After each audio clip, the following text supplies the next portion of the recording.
Well, Wall Street is in a frenzy today after Elon Musk signaled he's backing out of his multi-billion-dollar deal to purchase Twitter, claiming the social media giant refused to hand over information about fake accounts on the platform.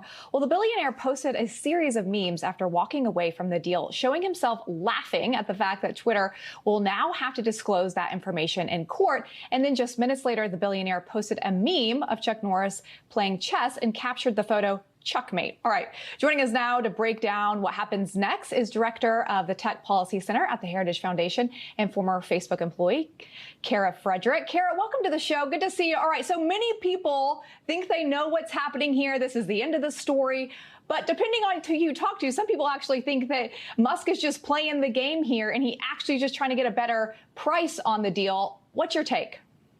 Yeah, he just can't help himself, can he? So I think this whole saga has been a series of Elon positioning himself for more advantageous terms. When he first offered to buy Twitter, he basically said, I'll pay you guys $54.20 a share, which is not necessarily commensurate with what the people think the platform is worth.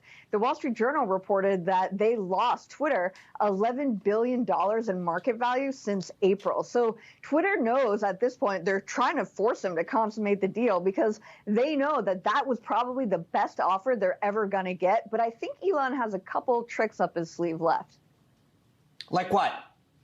So I would say, taking them to court, it's going to be a bloodbath in court, right? It's going to I've talked to some smart lawyers earlier today, and they were saying we don't even know if Delaware has the jurisdiction or the ability to basically make this decision. So Elon has a lot of smart friends. He's got a lot of smart friends on the West Coast that are data engineers and whatnot, but he's also got a lot of smart lawyer firms too. So I wouldn't count those guys out when it comes to a bloodbath in the courts.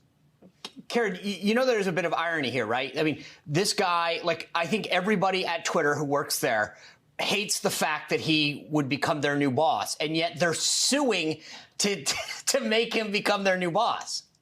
Exactly. I think it was really funny. And your audience probably knows that, the board itself had to be dragged kicking and screaming to this point. Remember, they swallowed that poison pill. It wasn't until they were getting threats from their shareholders of not doing their fiduciary duty by taking the deal that they actually agreed to Elon taking over Twitter. So you're right. It's pretty ironic now that Twitter knows that Elon is probably going to be their best bet. So yeah, let's bring him in here. Let's make sure that, frankly, Twitter is able to be a viable company. There's potential for growth here, but as Elon said before, this is not necessarily about the material benefit for him. He wants a platform for global free speech. Of course, he's the richest man in the world. He's gonna want that cheddar, but at the same time, I do think that he is serious about having it as a bastion for people to be able to sling heterodox ideas, to voice conservative ideas as well. So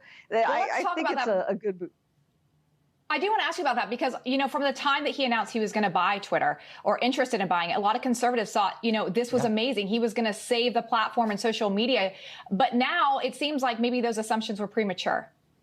Oh, I totally agree with you. And this is why you cannot rely on billionaires as your saviors. They're not going to be the white knights. This is not a replicable strategy. We're not going to be able to say, oh, okay, we can clone Elon Musk. We have to focus on policy solutions in tandem. We also have to build out of this. So taking digital infrastructure, building it from scratch for freedom of expression, that's a great thing. But we also have to have policy solutions like Section 230 reform, like prudent antitrust reforms, like requiring transparency in content moderation practices with a public availability component. That could go a long way instead of just putting all our eggs in the Elon basket.